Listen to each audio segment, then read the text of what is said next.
In the small, sun-kissed village of Indugu, where dusty roads wound between acacia trees and laughter of children filled the air, lived a little girl named Amara, bright, curious, and full of dreams.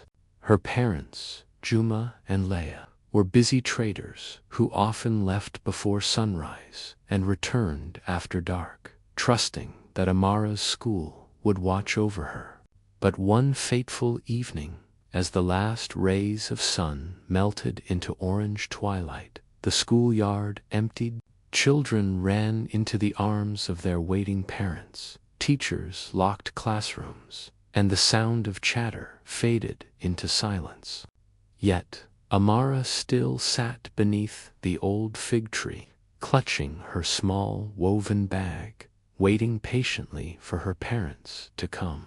Hours passed. The gates creaked shut, and darkness began to settle, wrapping the village in a blanket of silence. Crickets chirped, and the night wind whispered through the empty playground. Amara's small eyes glimmered with tears as she realized she had been forgotten. She tried not to cry, whispering to herself, "Mama will come. She always comes." But deep down, she knew something was wrong. In the shadows beyond the school fence, unseen eyes watched her. The night in Indugu was no place for a child alone. And as the moon rose high, a soft growl echoed from the nearby bushes, marking the beginning of a night Amara would never forget. As darkness swallowed the school, Amara hugged her bag tightly and stared at the faint light flickering from the caretaker's hut far across the yard. Her small heart pounded with both hope and fear. She wanted to call out, but her voice trembled, unsure if anyone would hear. Suddenly, from the far side of the fence, came the crunch of footsteps on dry leaves. "Who's there?" she whispered softly. A tall figure stepped from the shadows, a man with a tattered coat and a lantern glowing dimly in his hand. "Little one, what are you doing here all alone?" he asked, his voice rough but calm. Amara hesitated. Her mother had always warned her about speaking to strangers. "I'm waiting for my parents," she murmured. The man knelt down, his eyes glinting strangely in the lantern's glow. "It's late," he said. "No one should wait alone at night. The forest spirits wake when the moon is high." Amara shivered, clutching her bag tighter. The man looked around nervously, then added, "Come, I'll take you home." But before she could answer, a distant howl echoed through the trees, freezing them both in place. The man's expression changed. Fear flickered across his face. "We must move," he whispered sharply.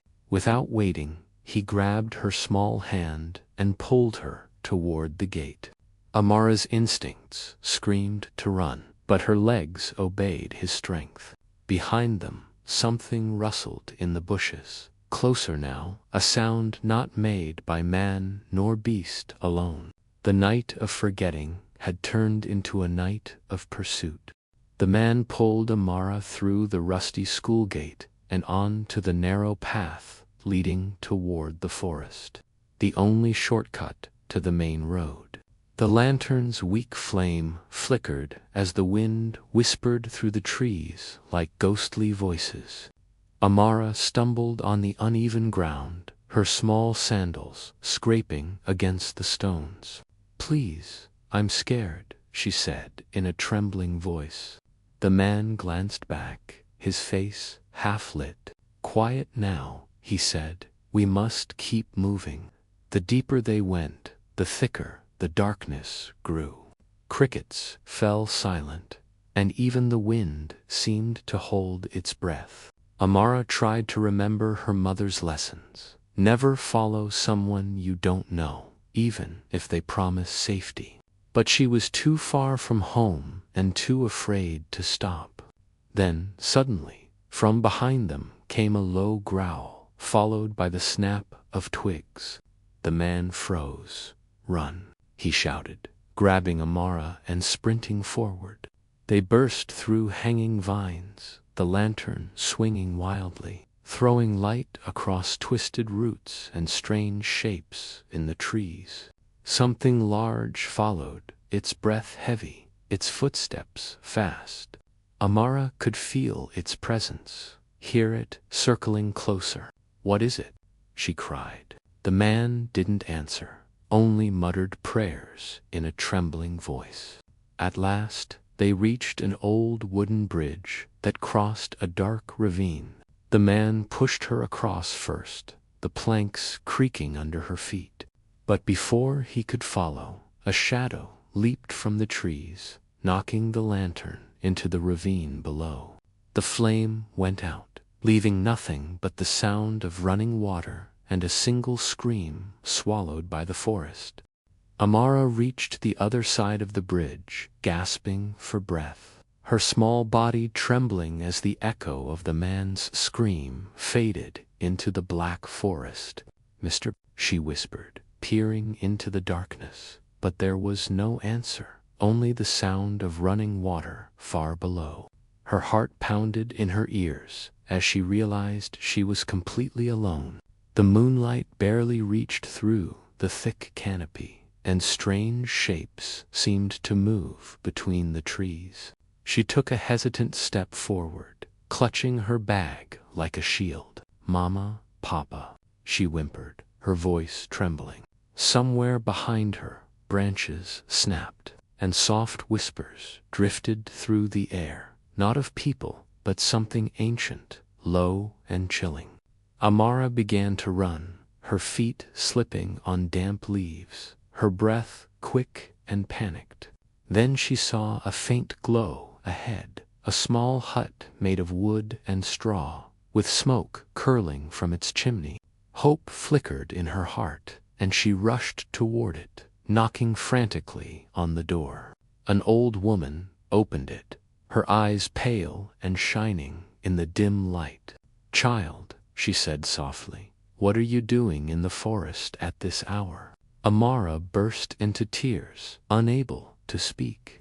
The old woman led her inside, wrapping her in a blanket. "You are safe now," she said kindly. But when Amara looked around the hut, her eyes widened. Carved symbols covered the walls, and in the corner, the same tattered lantern the strange man had carried still flickered weakly. The old woman smiled gently, but her eyes held secrets the night was not done telling. Inside the dimly lit hut, the air smelled of herbs, smoke, and something faintly metallic. The old woman placed a clay cup of warm milk before Amara and sat opposite her, her wrinkled hands moving rhythmically as she stirred a pot on the fire. "Your parents," she said softly, "they have forgotten you, haven't they?" Amara's eyes filled with tears. "They didn't mean to," she whispered. "They're just busy." The woman smiled, a slow, knowing smile that didn't quite reach her eyes. "Busy people forget what the spirits remember," she murmured, gazing into the flames. Amara frowned, confused. "Do you know my parents?" The woman chuckled quietly. "I know every parent who forgets. They all pass through here, one way or another." A shiver ran down Amara's spine. The walls creaked, and shadows danced like living things. "You should rest," the woman said, standing up. But when she turned, Amara noticed strange marks burned into her back, the same symbols she had seen on the lantern and the man's coat. "Who are you?" she asked, her small voice trembling. The woman stopped, her back still turned. "I am the keeper of the forgotten," she said, in a tone that was neither kind nor cruel. "Children who are left behind always find me. Some return, some stay." The fire flickered, revealing rows of small wooden dolls on a shelf, each with a name carved at the base. Amara's breath caught when she saw the newest one, freshly painted, with her own name written across it. Amara's breath quickened as she stared at the small wooden doll carved with her name. Amara etched clearly in shaky letters. "Why is my name here?" she asked, her voice trembling. The old woman turned slowly, her face half hidden by shadows, and smiled faintly. "Every child who is left alone must be remembered somehow," she said. "Parents forget, but I do not. I keep their memories safe." Amara's eyes darted toward the shelf again. Dozens of dolls lined up neatly, each one small, lifelike, and marked with a different name. "Where are the other children?" she whispered. The old woman's smile faded. "They're all here," she said, tapping her temple gently. "Safe in my memory."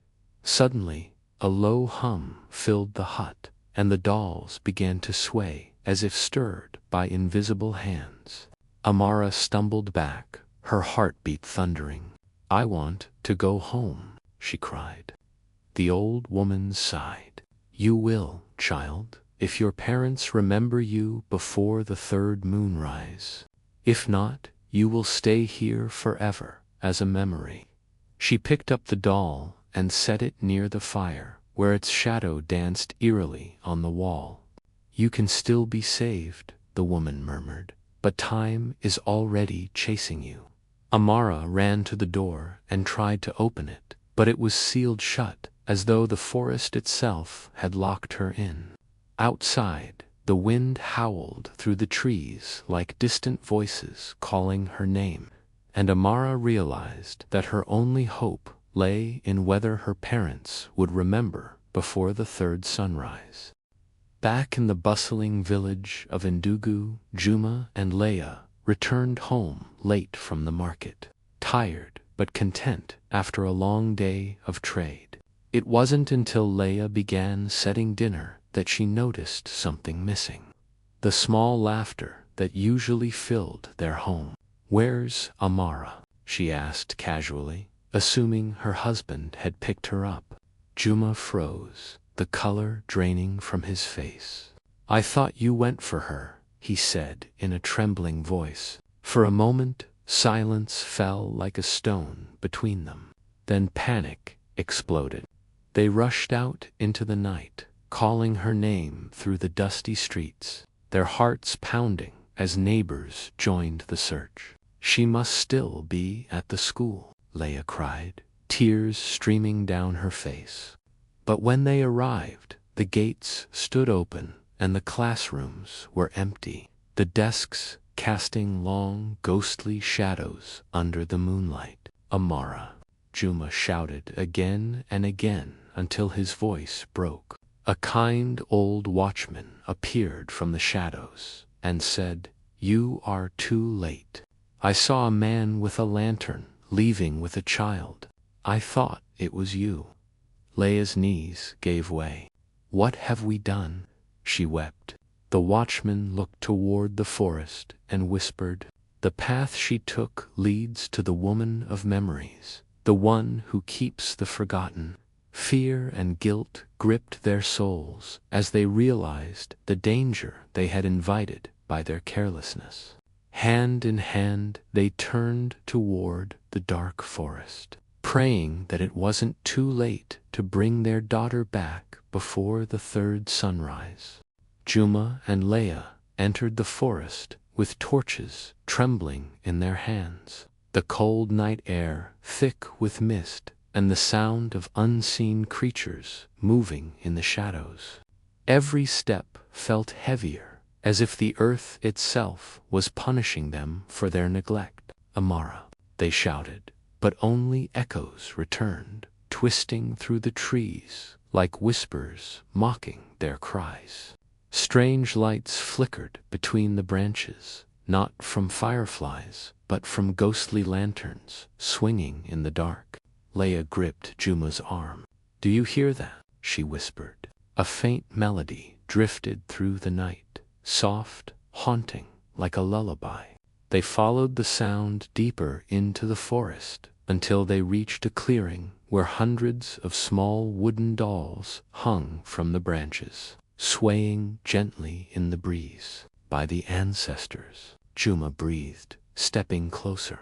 Each doll had a name carved into it, and when the torchlight hit one, they saw it clearly. Amara, Leia screamed, running forward to grab it, but as she did, a figure stepped out from the mist, the old woman from the hut, her eyes glowing faintly like dying embers. "You have come late," she said. "The child is nearly gone." Juma fell to his knees. "Please," he begged, "give her back to us." The woman studied them silently, then said, "Do you now remember her?" "Every breath," Leia sobbed. The woman nodded slowly. "Then find her before dawn. The forest remembers those who remember love. But if you fail, she will remember you only as a dream." The forest came alive as Juma and Leia began their desperate search, their torches flickering wildly in the wind. Every rustle, every whisper made them jump, but love drove them forward. "Amara," Leia screamed, her voice raw and breaking. In the distance, a faint cry answered, soft, frightened, and full of longing.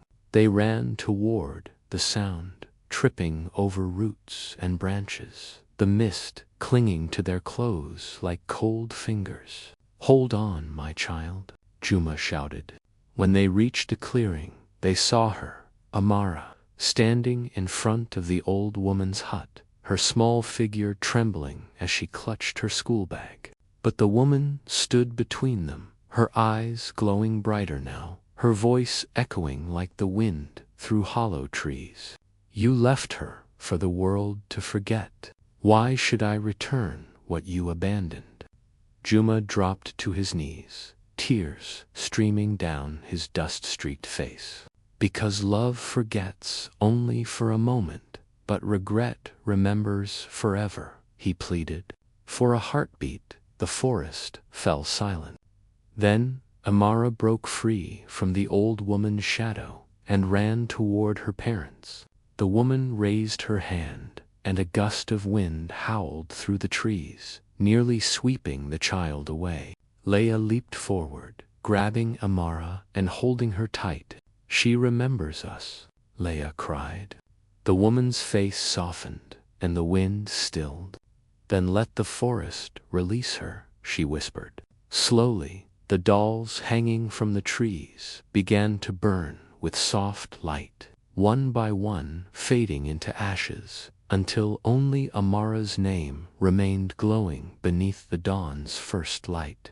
As the first rays of dawn broke through the thick canopy, the forest began to breathe again. The mist lifted, the wind calmed, and the haunting whispers faded into silence. Amara clung tightly to her mother, her tiny hands gripping Leia's dress, as if she would never let go again. The old woman stepped forward, her eyes no longer glowing but calm and tired. "She is safe now," she said softly. "But remember, the forest only gives back those who are truly remembered." Juma bowed his head. "We will never forget her again," he vowed. The woman nodded, and the dolls that once hung from the trees dissolved into shimmering dust, rising like fireflies into the morning sky. "Go," she whispered, "before the forest changes its mind." The family walked hand in hand back toward the village, the sunlight warming their faces and their hearts heavy with gratitude and guilt. When they reached home, neighbors rushed to them in relief. But Amara said nothing. She only looked back once at the forest's edge, where the faint silhouette of the old woman stood, smiling before fading into the trees. That night, as Amara slept peacefully for the first time in days, Juma and Leia sat beside her bed, realizing the true meaning of what had happened. Neglect was not just forgetting to pick her up, it was forgetting to see her, to listen, to cherish. From that day forward, no matter how busy life became, they made sure to walk her to school, ask about her day, and hold her close. The story of the woman of memories became a legend in their village, a warning to all parents. Those who forget their children's hearts may one day find them lost in the forest of the forgotten.